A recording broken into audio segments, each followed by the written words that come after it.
La gastronomie de nos outre-mer est à Saint-Ouen. Tropic Marché réunit les produits locaux et spécialités des Antilles, Guyane et Réunion. Les boissons, l'épicerie, les fruits et légumes, les poissons, les recettes du traiteur et même la boucherie. Tout est là pour vous régaler avec les goûteuses saveurs de nos tropiques.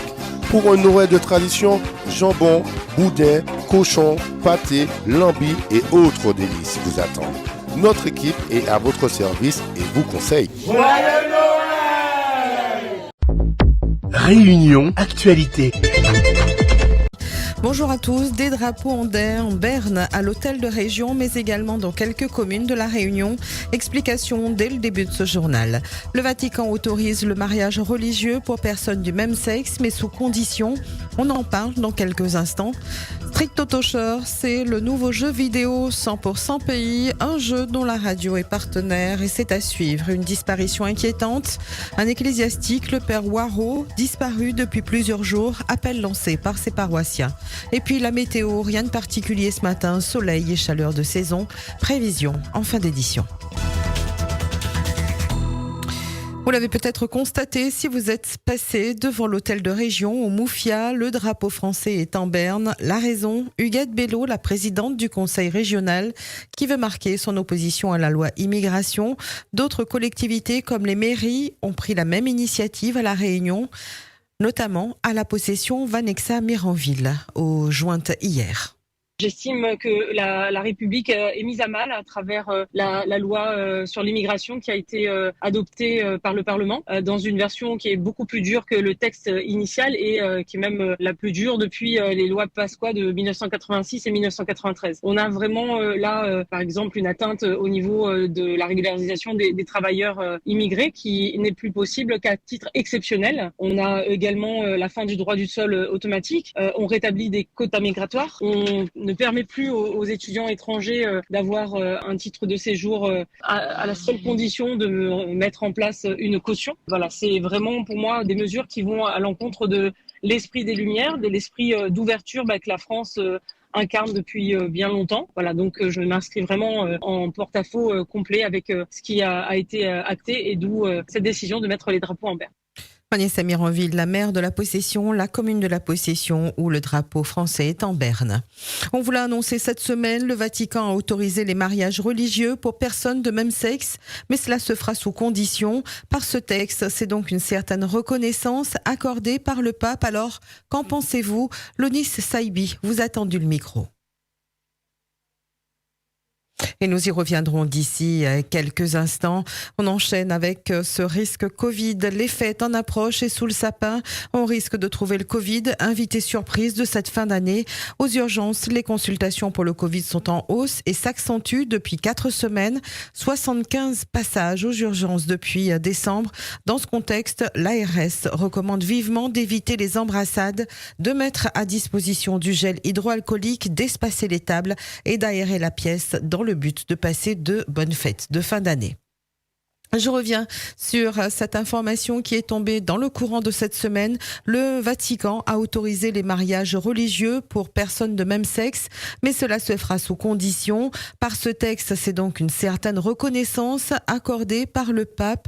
Alors, qu'en pensez-vous? Lonis Saïbi vous a donc tendu le micro. On est tous des hommes et des femmes de Dieu et quelles que soient nos orientations sexuelles, on n'a pas à dire ouais c'est bien, c'est pas bien. On n'est pas là pour juger. Par contre, je trouve que le mouvement LGBT, la LGBT+, on ne sait plus combien il y a de lettres, je trouve que c'est quelque chose qui est complètement artificiel dans le sens où c'est monté en puissance. Il y a un truc par exemple, moi que je trouve aberrant, c'est le changement de genre. C'est inadmissible pour moi. J'étudie un peu la prophétie, je sais que ça devait déboucher un petit peu là-dessus. Ils sont à côté des commandements de Dieu. Les 10 commandements, comme on dit si bien. C'était caché, maintenant on met tout au grand jour. Bientôt on va marcher sur la tête. Il faut quand même appeler un chien et un chat un chat. Ça c'est une tendance qui s'est développée. Maintenant on dit faites attention à eux, ils sont fragiles, ils sont quand même des personnes égaux en droit. Mais bon, dans la réalité, je pense qu'ils sont à côté de la plaque. Des propos retenus recueillis par Lonis Saïbi. Vous avez aimé Street Fighter il y a 30 ans, vous aimerez Street Totocher aujourd'hui. Le jeu vidéo sort ce vendredi. Le principe est simple, des malbars, des yaps, des matantes, toute la Réunion est représentée et même le petit Cagnard à la cour. Vous choisissez l'un des personnages, vous combattez avec Lionel Dari. Le créateur n'est pas peu fier en ce jour de sortie.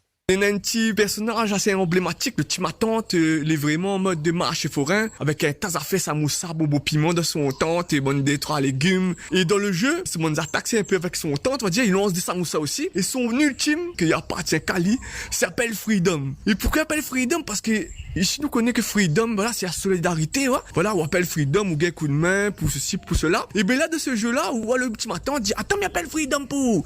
Et là, il appelle Freedom, et avec les bonnes auditeurs qui débarquent en full, ouais, pour montrer que, cette grande solidarité que n'a Freedom auprès des auditeurs. Et ben, tout le monde y débarque pour être le ma tante. Et voilà, c'était un petit clin d'œil, un petit cliché, un petit truc quand même, un Freedom est emblématique.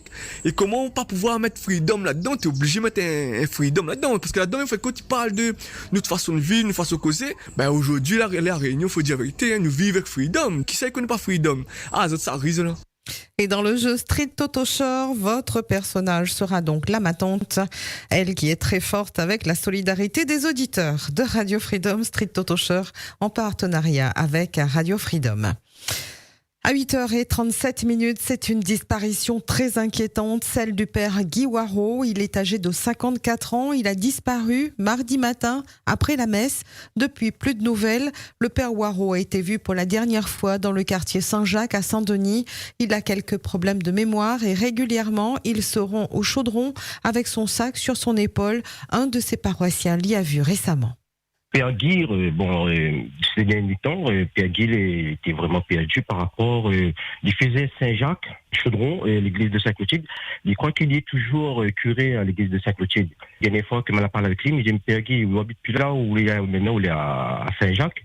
Donc, vous devez aller là-bas. Et donc, il prend son clé, il le met dans le portail. Il dit, moi, j'habite là, j'attends quelqu'un qui vient m'ouvrir la porte, là. Donc, il a reparti, il a retourné. Et donc, là, tous les jours, il faisait ça. Son parcours, c'était de Saint-Jacques et à l'église de Saint-Clotilde. Donc, de temps en temps, il était prendre le bus aussi. Hein. Donc, il était prendre le bus, il était toujours à Saint-Clotilde pour pouvoir aller à la cure, pour regagner sa chambre qu'elle était allée avant. Et donc, maintenant, il est occupé par Pierre Joseph. Donc, ça veut dire que chaque fois, il vient à l'église de Saint-Clotilde pour retourner dans son ancienne habitation. Il est perdu carrément, on peut appeler ça en gros, c'est une perte de mémoire. Hein.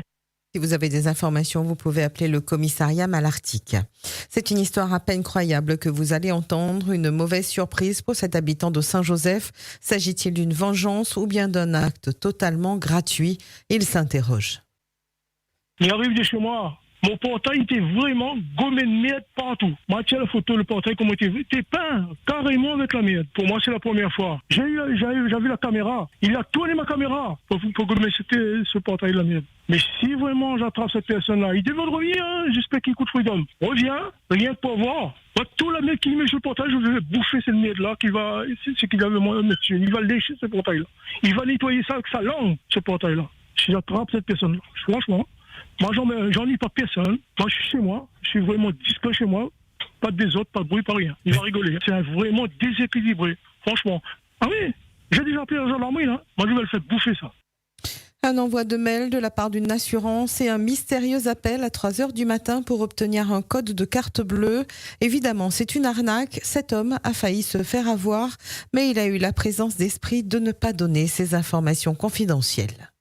Envoyer un mail faisant passer pour mon assurance, et du coup, moi, je croyais que c'était vrai. Il me disait, voilà, on essaye de vous joindre, votre mail ne passe pas, veuillez entrer un autre mail, et qu'est-ce que je fais? Et puis, il me dit, voilà, il faut taper le code pour confirmer.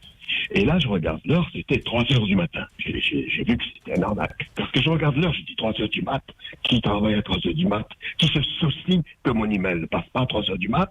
Ils ont le symbole et tout de l'assurance. Hein, ah oui, ils ont tout. Par contre, avec des fautes d'orthographe. Voilà, donc, je fais très attention. Hein, et comment ils ont eu mon email en fin de compte? Éventuellement, si c'était la journée, je dis, bon, la journée, c'était possible. Mais là, 3h du mat, quelle assurance à 3h du mat se soucie que mon email ne passe pas? Je termine avec cette annonce tombée hier, la réouverture complète ce vendredi du pont suspendu de la rivière de l'Est. Le CRGT vous informe de l'ouverture complète du pont suspendu de la rivière de l'Est. Ça sera aux alentours de 17h. Le pont suspendu rouvert au public après de longs travaux. Il sera accessible aux piétons, mais aussi aux vélos. ONews Radio, toute l'actualité nationale et des Outre-mer.